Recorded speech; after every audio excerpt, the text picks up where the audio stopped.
is reacting the way he is because of what she just said to him. Well, I know why that sweet thing is reacting the way she is because of what he just... See, we both know why that's happening, but it's interesting. We don't see it about the other sex. We just don't cross over, and we've got to learn their vocabulary. Now, what's interesting about this couple, he's a medical doctor, and we've maintained interaction, and recently they contacted me because their adult son was killed.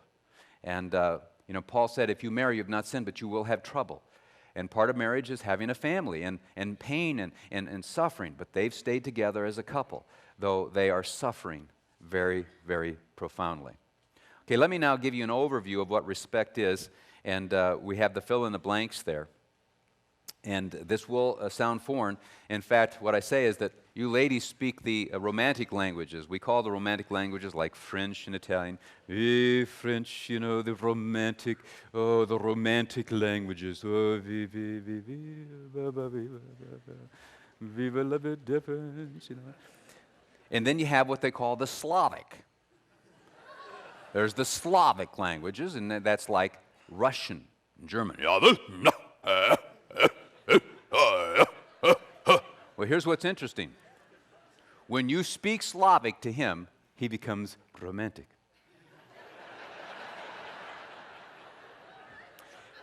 But when you hear what I'm about to say, it's going to be Slavic, and it's just not going to make sense. But trust me, when you enter into these things and respect and appreciate what I'm about to say, go figure, he gets soft.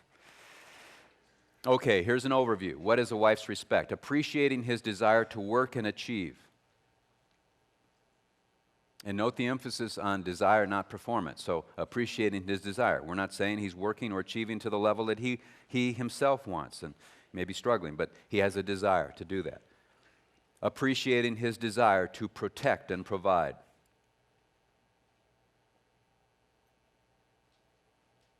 Appreciating his desire to be strong and to lead and make decisions.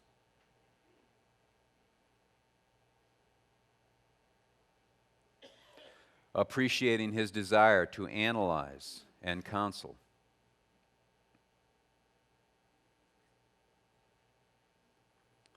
Appreciating his desire for a shoulder-to-shoulder friendship. And appreciating his desire for sexual intimacy. Now, we have some women who, when they hear this list, say, what are you saying against women?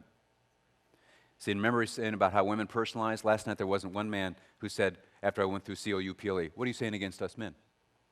Men just don't process it that way. But there are some women here who've been conditioned that whenever men are addressed in this culture, you immediately go on the defensive. It's part of the tactic of the feminist movement. If anything is ever said about men, you counter it, counter it, counter it, counter it, counter it, counter it. And so some of you already in your spirit, what are you saying against us men? For instance, third one, appreciating desire to be strong and to lead. Are you saying that we women can't lead? What are you saying against us? What are you saying? What are you saying? Are we to be doormats? What are you saying? See how you've been, you're just sitting, you know who you are. You need to come to grips with how you've been conditioned. I am not saying something against your daughter because I'm saying something about your baby boy. And furthermore, let me just say on that point, God himself has said, some women have the gift of leadership, Romans 12 and 1 Corinthians 12, and the gift of administration. And your husband's a gift of mercy. He's a mercy. On my staff, we had about 40-page staff on my when I was pastoring, and I had the pastor of visitation, and his name was Royce, and he is a lover. He is a lover, and he is a mercy. And you want that type of person. You put a guy who's got gift of leadership and administration as a gift of the pastor who is to go and care for people at the bedside, those people in the bed will die, You want to make sure you have a mercy person there. Because the leaders, come on, hurry up, I've got 2 minutes. Tell me how you're feeling right here. And so your husband is a gift of mercy, and you've got the gift of leadership. So it's not a matter that you don't have God-given abilities. But we've done the CEO Forum for Focus on the Family 3 years running, and there are some CEOs in there of Fortune 100 companies. One man had 36,000 employees. Another man had 17,000 employees. There were 3 women in this group, had billion-dollar corporations. And all these people love the Lord. And these women are very clear. They do not treat their husband as they do their business. They want to be a woman in relationship to the husband. And here's what I want to say. If you are as gifted of a leader as a woman that you think you are, you will figure this out. Remember Margaret Thatcher, the steel lady, the iron lady of Prime Minister of England, she was asked once when she goes home to be with her husband, what does she do with her husband? She said, I have a good cry with my husband. Interesting. That woman would have never cried in Parliament. She's one of the great leaders in the world when she was leading.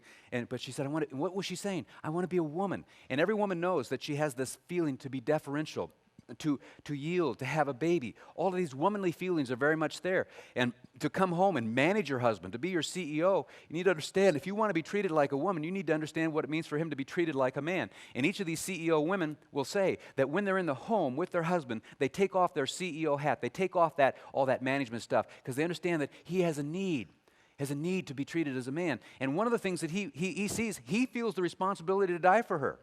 You know, if a burglar comes into the house, you know, it doesn't go down like this where their husbands jump under the sheet, say, Sally, get that bad man. You're the CEO. You're the big leader. Get that bad man. Tell me when he's gone. Is he gone yet? Get him. Sick him. Now, one of those women would say it's going down that way. They want that protection from their husband. They need that. They know there's a femininity in them. They want that. I remember Hillary and Bill were being interviewed once. I remember this vividly. And they were both on the set, and the lights exploded, and it sounded like somebody was coming in with a gun. And Hillary jumped up out of that seat and went right into the arms of Bill, who began to protect her, because both of them did not know what was going down. This is instinctive, even in Hillary.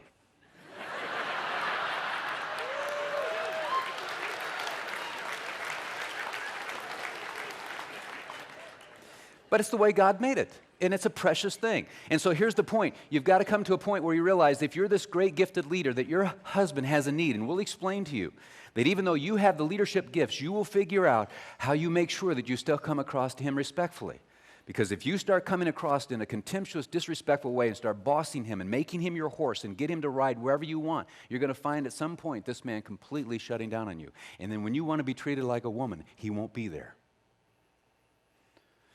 Now, also, let me just say, last night we went through COUPLE, and some of you are thinking, wow, you know, and I'm going to say that some of you have husbands who have made decisions to be loving. You have loving husbands, and you don't appreciate it. And the emails I get, there'd be about 2 million women who would line up to get your husband. He's made a decision to act contrary to his nature. The question is, do you appreciate his love? And you're going to hear me talk about some women here who are very respectful, and some of you men do not appreciate it. And I'm going to tell you there'd be a couple of men who would love to be married to the woman you have. And you need to see that some of you are married to people who got this instinctively because they've been listening to the Lord. They just understand, they have a wisdom. They may not be formally educated, but there's an incredible wisdom, and God is pleased with that. And you need to appreciate that. And as we go through this, you'll see this. And we all need love and respect. There are women here who need sexual intimacy. There are men who need greater closeness. And also, let me just insert, some of you say, well, we're reversed. And I will make this statement once, and this is all I'm going to make it. The person who usually says that is the woman, and I will always take the woman aside. So she says, because I want respect, I want respect. And then I say to her when no one is around, can I ask you a personal question? Yes. Are you in love with your husband? And so far, every one of them have said, well, I love him, you know, kind of, no, you know what I mean by that. In the way that a woman loves a man. No. I said, that's why you're reversed. He has detected that you don't love him. And now he's become insecure. That's why he wants love, because he knows you don't love him. And guess what? When a man feels unloved, he starts reacting in ways that feel disrespectful. And so you both are going to be really crazy. So you're going to have to come to grips with whether or not God is calling you by nature to love him. But also, you husbands need to ask yourself, did I wound her so deeply that she's closed off to me? And that's why you're in this reversal. Something seriously isn't right here. Either you've wounded her deeply, or, ma'am, you married him for other reasons than love, and he's detected that. And now he's reacting in ways that are not civil to you, and you're thinking, all I want is a little respect. But why? Because you don't want his love. Why? Because you don't want to love him. And you need to be truthful about that. The Word of God isn't going to change because of your experience. You don't determine the truth here. What you do is you violate it, and then you think, oh, well, we're reversed. No, you're not. Now, that doesn't mean that you don't need respect and he doesn't need love. I've made that case, but I'm talking about that couple that says, oh, it doesn't apply to us. That's why it doesn't apply. And so far, I haven't had anybody say to me that's wrong. But I'm open for that. I'm always open. Tell me where I'm wrong in that. But so far, no one has said that to me. Okay, let's take a look at how we spell respect then. C-H-A-I-R-S. C-H-A-I-R-S. And chairs, because he sees himself as one who chairs the marriage. He feels this responsibility to die for you. And this is no insignificant thing. He feels that deeply. Now, the first letter, C, is conquest. That's Slavic. Conquest. Appreciating his desire to work and achieve. And we're going to look at the salient passages for ladies to understand, I think, in part. It gives you insight into the male species, and I hope it'll encourage you. But here is the first text, Genesis 2:15. The Lord God took the man and put him into the Garden of Eden to cultivate and keep it. Again, the Lord God took the man and put him into the Garden of Eden to cultivate and keep it. Now, this is Adam, and he is created to do what? Anybody? Work. Work. And Eve's not around at this time. So God creates Adam and puts him in paradise, in Eden particularly, and says, cultivate and maintain the garden. What's the first question every man asks another man when they meet for the first time? What do you do? What is it again? What do you do? Ladies, you're not going to have to coach your little boy who's 10 years old. Okay, son, when you turn 21 and get a job, repeat after me. What do you do? What do you do? What do you do? No, it's just going to come out of him. It's just going to come out of him. It's there within him. And then what's interesting, in Genesis 2:18, God said, it's not good for the man to be alone. I will make him a helper suitable for him. Now he creates Eve to do what? To come alongside and cheer him on in that field, so to speak. And I'm going to tell you, you had your special place where the two of you went in a restaurant or whatever. And ladies, you're cheerleaders. You're affirming. You're the ones that throw the birthday parties, the celebrations. And at the level of intimacy, when you first met this man, you looked up and you just listened to him. It's all within your nature to do all of this stuff. And you believed in him. You admired him. And he thought that was going to last. But that's who you are. Little 7th grade girls like to get into their little leotard and their cheerleading outfit and be on the sidelines cheering the boys on. It's within their nature. And what really women are wanting is not for the women to stop being women. They want the men to be more like the women. But these are virtues that people really appreciate. And you had it and you gave it to him. And you believed in him. And that conquest, it just is in your nature. It's the way it goes down.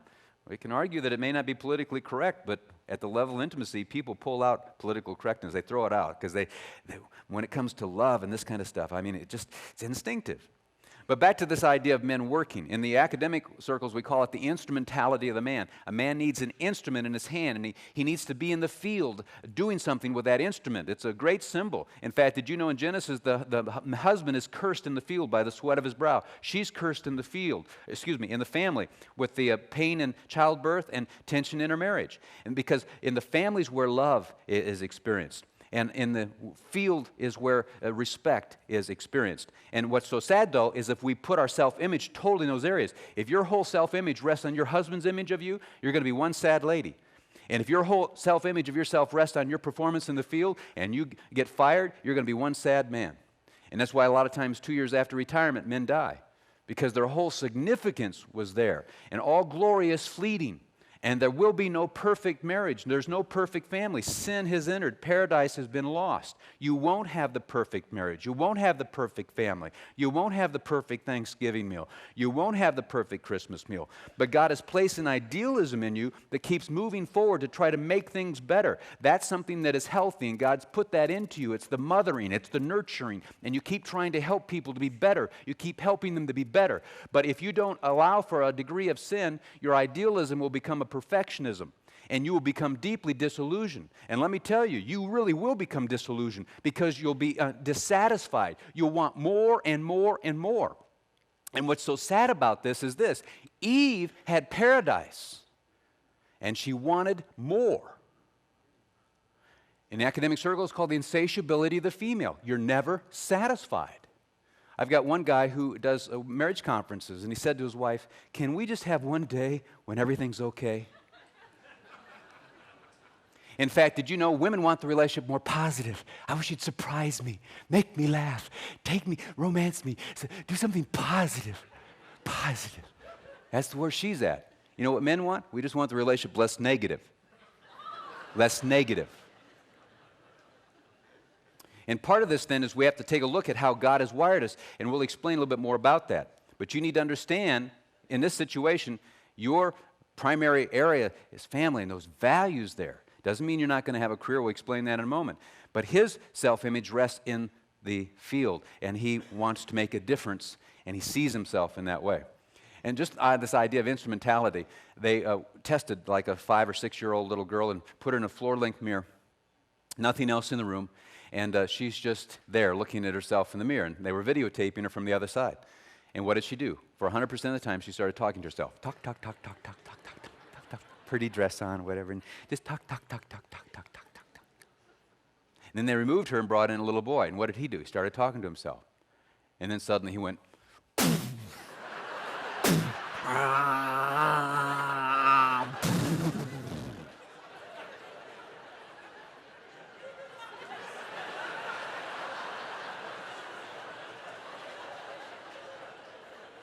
back to the ceiling fans.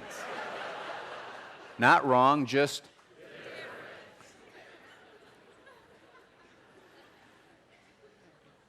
listen to Missy and Stew.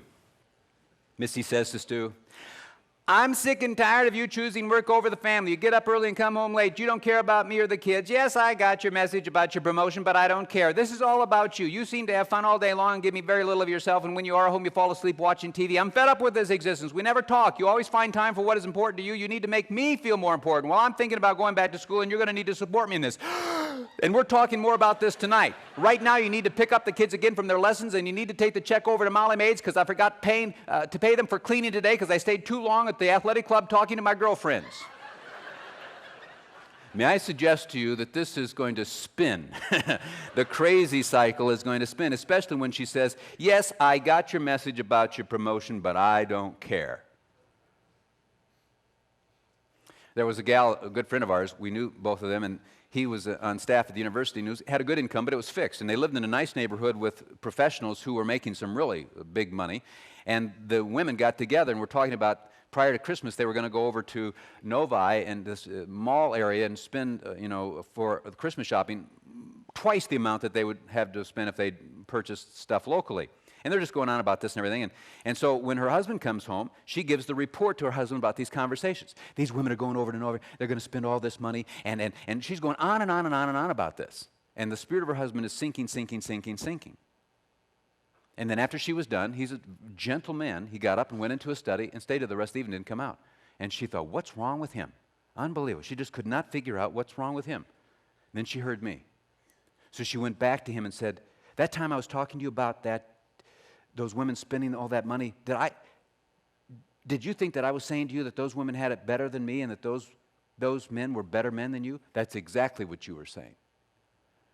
See, we say that men don't get it, women don't get it. We need to understand that he has vulnerabilities. You think, well, that's so childish. That's exactly the problem that you've got in your marriage. You've got to stop passing judgment on his vulnerabilities based on things that don't bother you. Just as he's got to stop passing judgment on you in the areas of your vulnerability. He's not bothered by diet books. But you have body image issues that are very sensitive. And so we end up passing judgment on one another based on our strengths. And we interpret the whole world through pink, and anything that's not pink, then that person's wrong. Or we interpret the whole world through blue, and if that person isn't blue, then they're seriously, mentally, something's wrong with them, But now let me also say something. Your husband feels called to the field, like Adam. He feels obligated. Whereas you women who have careers, you still want that as a freedom of choice issue. They're still studying teenage girls, high school girls, asking these girls, about their future. And one of the things that they ask, do you want to be married, whatever. And women, these young girls are still saying they want to marry a man strong enough to take her out of the workforce. And they're blown away. Why would these girls, after all the feminist movement where you need a man like a fish needs a bicycle, That's the mantra of the feminist movement. And they're going to divorce you anyway. They're not going to be committed. You need to get a career. So they pound this.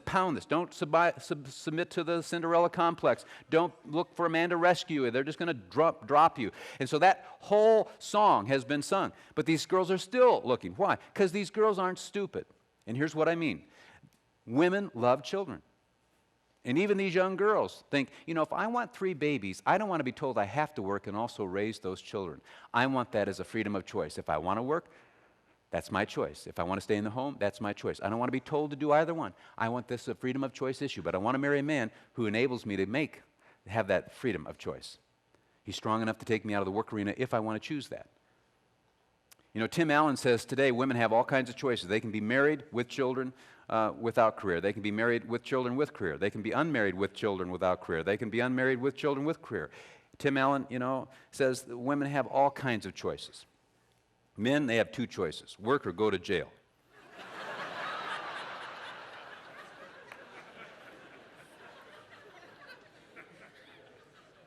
Now, here's how you speak Slavic. Just write a note. Thank you for working. I don't think I fully understand that sense of call and obligation and the dog-eat-dog world you're in. Thank you. And watch what happens. Just express appreciation to him. Just say something, I really respect that desire in you to work and achieve. I appreciate that. Thank you for giving me the freedom of choice. And I will tell you, those who don't have that freedom of choice, all over America, I get emails from women who say, my husband's unemployed. That is a huge problem. I have not yet received one email from a man who says, my wife's unemployed.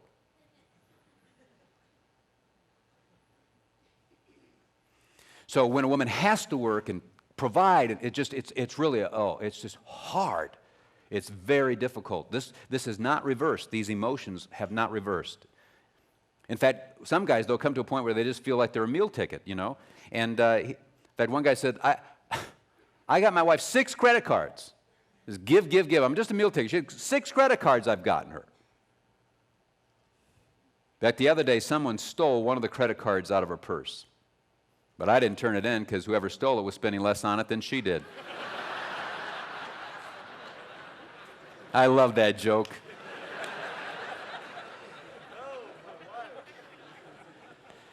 So is he reacting in unloving ways? Could it be that you need to decode? Did you say something about his work and his achievement? Did you make some statement to him that, I don't care about your promotion. It's all about you. Did you make some slamming statement? If you make slamming statements against his work in the field, that's comparable to making slamming statements against your work in the family. And we need to understand that there are certain things that are taboo. You just don't say them. Instead, you need to move forward and decode. And I always say to women, decode. There's this unloving, negative, offensive behavior, but it's not without reason. Go back and ask yourself, did I say or do something prior to this that quenched his spirit? But he doesn't break down and cry. He typically gets angry and goes off by himself. And I say to women, who write me, they start in with the photograph right here. Look at how he treats me, Dr. Emerson. And women are videotaping and photographing and taking it to the pastor and taking it to this. And we're just listening to the feelings of one report, and that's all. We don't get the facts. We don't listen to both sides. We listen to one side, which tends to be the woman who initiates, coming in and gives her feelings to the women's groups, to their sisters, to her mothers, her feelings about the situation. And everybody's aghast. But as I pointed out, it's not honorable for a man to go off and start talking about it. We wouldn't do that. It's just not honorable. So he's trying to do the honorable thing, and he's being labeled as unloving in the process. But I always say to women who are not mean-spirited, they really do snapshot right here. I say, go back. Did you say or do something earlier? And it's interesting, women will always tell me this, and we'll illustrate that a little bit more. There's a logic here. There's a logic. But a lot of times the women say, well, he should have known. I didn't really mean it. Well, I'm going to tell you that your son is going to do the same thing. He has his feelings too, but he doesn't break down and cry. So C is conquest. H is hierarchy. This umbrella over you to provide for you, protect you, and even die for you. Listen to 1 Timothy 5:8. But if anyone does not provide for his own, and especially for those of his household, he has denied the faith and is worse than an unbeliever. That's how men feel about other men.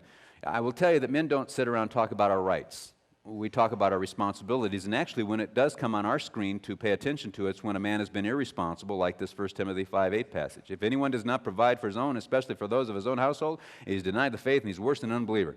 That's how we feel about it. Listen to Nehemiah 4:14. Fight for your wives and your houses. There's no Bible verse that says fight for your husbands. Get him, Sally. You're not going to find that kind of thing. It's just not there.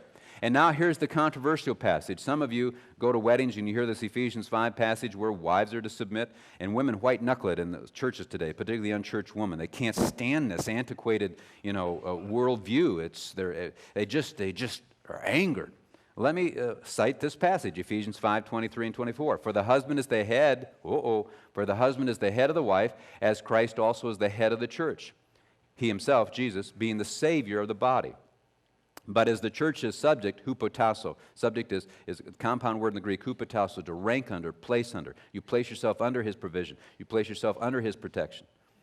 But as the church is subject to Christ, so also the wives to their husbands. Now what's interesting here is that people take that passage, and first of all, they try to say that head means something other. It doesn't mean what it obviously means to every person around the world. They twist that around. This twisting of the apostles' teachings, which is very serious stuff. But they also, if they just look right ahead, it can't be because it's saying men have a right over women. Men have a right over women. No, it's not saying that at all. Men have a responsibility. It's not talking about rights, it's talking about responsibilities. And what is the responsibility? To die.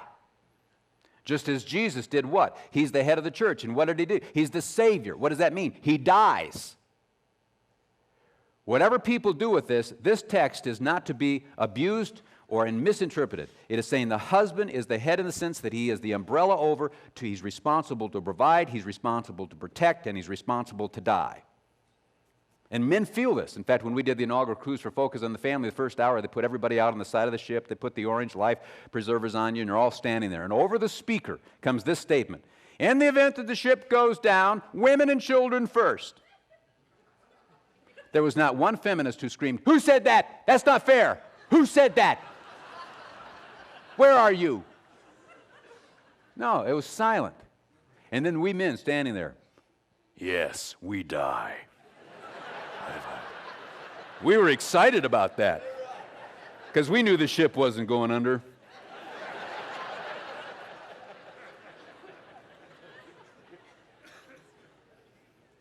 And let me encourage you something here, just on this submission thing. This is really the only time I need to say it, because Paul, you would think he'd end 5:33 with husbands love your wives and wives submit to your husband, because he's been talking about love and submission. But instead he says husbands love, but wives respect. And Peter starts with hupotasso in 1 Peter 3, but he ends with respect. So here's the deal. Your mutual submission is impossible. You can't mutually submit to one another. And he says be subject to one another, not in decision making. Here, honey, you take the $500. No, I'll submit to you. You take the $500. No, I'm going to submit to you. You take the $500. No, I'm going to submit to you. You take. You'll go back and forth for 400 years. There's no way you can mutually submit in the area of decision making. So that was not the intent when it says be subject to one another. Here's how it works. What is Paul saying? Paul is saying the best way a wife submits to her husband is by meeting his need to feel respected for who he is, while they may be confronting the issues at hand. She meets his need to feel respected for who he is and be subject to one another. So how does a man submit to his wife? By meeting her need to feel love for who she is. And mutual submission can happen simultaneously right then. She can meet his need to feel respected for who he is as they're arguing, and he can meet her need to feel love for who she is while they're arguing. You can be respectful and loving while you're arguing. You can even say, I don't want to come across disrespectfully. I don't know how to do this thing. I don't know how to do this unloving thing. I don't want to come across unloving. I want to do what's right. And you both can actually be depositing love and respect by saying you don't want to be unloving or disrespectful. You don't even have to be perfect in this. You can just say, I'm about to be imperfect in this. I don't know how to do it. And the other person will hear it and soften. It's that powerful. It's the rebounding. So what you do is you make a decision to submit to one another. And wives, first and foremost idea of submission is this: you meet his need to feel respected for who he is. That was the first and foremost understanding of Paul and Peter when it came to hupotasso. Now that's just a marginal issue, but let's go on back to this provide and protect and even die. E.V. Hill, the great African-American pastor who's now in heaven, his wife Jane is in heaven, who's being interviewed by Dr. Dobson. And he was recalling when he was first in the ministry. They were newlyweds and just starting out. I mean, it was just really a hard startup marriage, and just, pressures on him. Well, one night he comes home and the house is dark. And he comes into the dining room and there's candlelight, and there Jane is standing smiling at him with the dinner. Whoa, are we going to have dinner? She says, yeah. He says, I'll wash my hands. So he goes over to the bathroom, flips on the light to wash, and the light doesn't come on.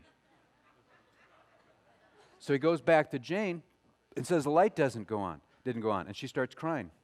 She says, you work so hard and we're trying, but it's pretty rough. I didn't have enough money to pay the light bill. I didn't want you to know about it, so I thought we would just eat by candlelight. Dr. Hill described his wife's words with intense emotion. She could have said, I've never been in this situation before. I was reared in the home of Dr. Cuadras, and we never had our lights cut off. And E.V. Hill said, she could have broken my spirit. She could have ruined me. She could have demoralized me. But instead, she said, somehow or other, we'll get these lights back on. But tonight, let's eat by candlelight.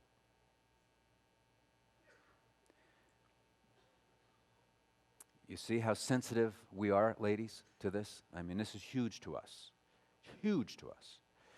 There was this group that we did the conference for, one of the largest development companies in the United States, and they took us, and we did this. They had 6 vice presidents, and so we went through some of this material. During a break, this couple comes up to us and said, hey, we got a story for you. I said, what? Well, we just built our dream home, and my wife has an acquaintance, a friend, between friend, acquaintance kind of thing, and she asked to come over to see the home, and if she could bring her husband and tour the house. We said, sure. So they came over, and we were touring the home. We were halfway through, and we were coming down the steps.